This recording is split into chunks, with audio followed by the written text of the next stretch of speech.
Olá, meus queridos alunos do quinto ano. Gostaria de dar as boas-vindas para mais um dia de aulas remotas. Hoje, dia 24, viu? Aí tá aparecendo 23, mas hoje não é 23, hoje é 24 de junho. Na nossa mensagem de hoje, eu vou colocar também como que hoje nós temos educação religiosa, né? Certo que todos os dias nós falamos de Deus, que nós temos que pensar nele todo dia, agradecer todos os dias, ter gratidão todos os dias. Mas eu escolhi essa mensagem para hoje. Espero que vocês gostem. O bonito dessa vida é poder acordar todas as manhãs e saber que o autor desse milagre é Deus. É Ele que levanta o sol, é Ele que derrama a chuva e é Ele que te acorda. É Ele que te fortalece e é Ele que te conduz pelos melhores caminhos. Bom dia. Muitas vezes as pessoas falam assim: ai meu Deus, por que isso acontece comigo? Né? Mas será que você realmente escutou as palavras de Deus? Na hora que Ele falou: filho, não faça isso. Quem que geralmente fala isso para nós? É o pai, a mãe, é as pessoas que nos amam. Eles falam: filho, não faça isso, filho. Ali o Senhor Deus já está falando para você não fazer. Mas muitas vezes nós não escutamos e acabamos fazendo. Aí depois pergunta: oh meu Deus, por que isso acontece comigo? Né? Então nós devemos analisar tudo o que fazemos na nossa vida. Tá bom? Porque o Senhor Jesus, o Senhor Deus sempre coloca um anjo no nosso caminho para dizer assim: filho, não faça isso. Filho, não é assim. Isso aí é Deus falando com vocês, usando as pessoas para aconselhar cada um de nós. Não é só com vocês, não. Eu também. Nós somos seres humanos. Nós erramos, acertamos, né? Aprendemos. Nós temos que aprender com os nossos erros, a não errar mais, não continuar no mesmo erro, não é verdade? Então vamos lá para a nossa aulinha de hoje, que vamos ver aqui as nossas imagens. Hoje nós vamos corrigir as atividades de ciências, geografia e história, tá bom? Porque semana retrasada, teve muitos textos. Então não teve tantas atividades para serem corrigidas. Tanto em ciência, geografia e história. Como essa semana já tem bastante atividade para corrigir e na próxima semana você já tem, né? Próxima semana não, na próxima semana já termina o bimestre. Aí vocês precisam estarem corrigindo o livro de vocês. Essa aqui é na página 14 de ciências. A diferença entre os valores encontrados antes e depois da atividade física, a que se deve essa diferença? Durante uma atividade física, as células precisam de mais energia para realizar as suas funções. Por isso, é necessário que os batimentos cardíacos e a frequência respiratória aumentem, levando mais oxigênio para as células. Com essa atividade, coloca como ideia de que o corpo humano é integrado? A respiração e a circulação atuam juntas para fornecer mais oxigênio e nutriente às células.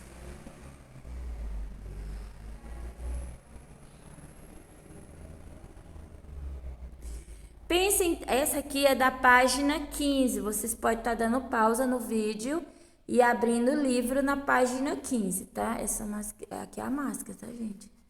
Né? Não é outra coisa, não. Pense em tudo que você aprendeu até aqui e tente responder as duas questões de Armando. Será que os órgãos se comunicam entre si? Será que influenciam nossos sentimentos, sensações e percepções? Sim, pois o corpo humano é todo integrado. Uma situação que nos deixa nervosos, por exemplo, faz o coração bater mais rapidamente, né?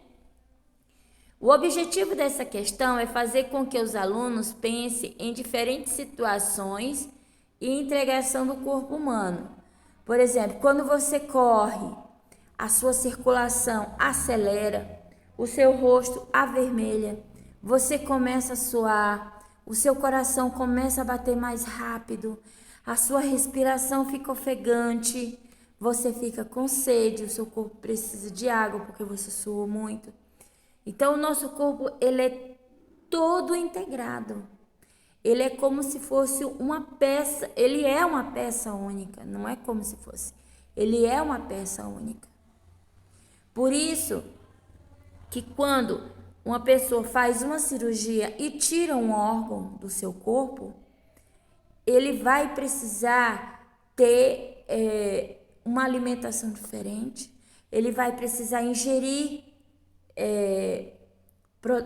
proteínas, vitaminas. Por quê? Porque o seu corpo está faltando uma peça. E o nosso corpo, ele não pode faltar nenhuma peça. Entendeu? Então, é como se fosse um carro ou uma moto. Se faltar uma vela num carro, será que ele vai funcionar?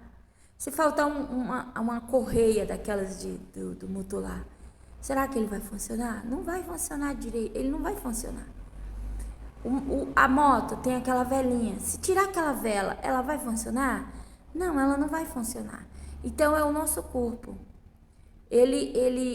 Nós temos que cuidar bem dele. Temos que preservar bem o nosso corpo.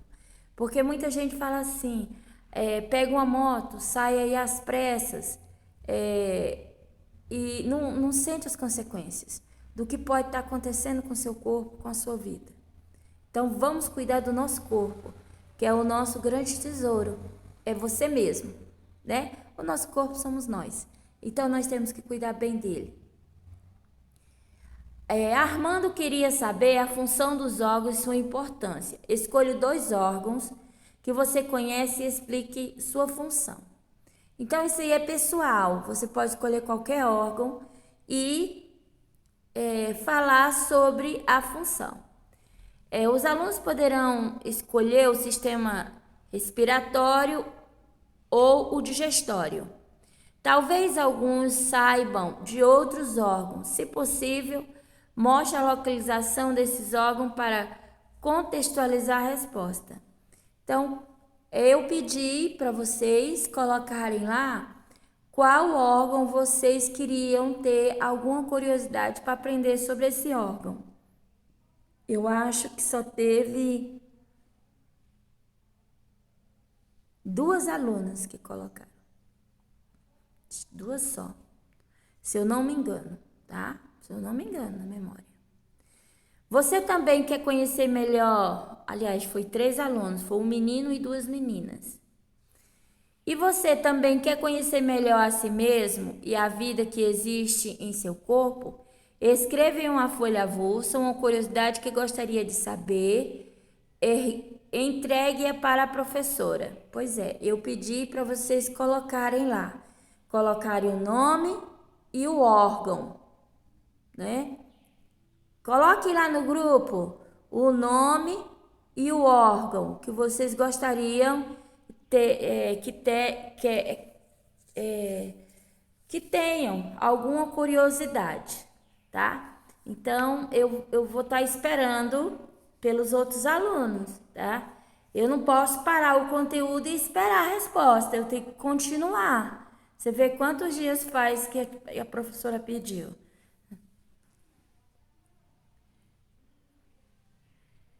Essa aqui, deixa a professora virar ela. Essa aqui é história. Lembra dos contadores de história? Que é uma cultura que veio lá da África, né? Lê essa imagem e registre o evento inaugurado na casa de Jongo, da Serrinha, na cidade do Rio de Janeiro, em 2015. Essa imagem demonstra um exemplo de preservação da cultura afro-brasileira. Por que são afro-brasileira?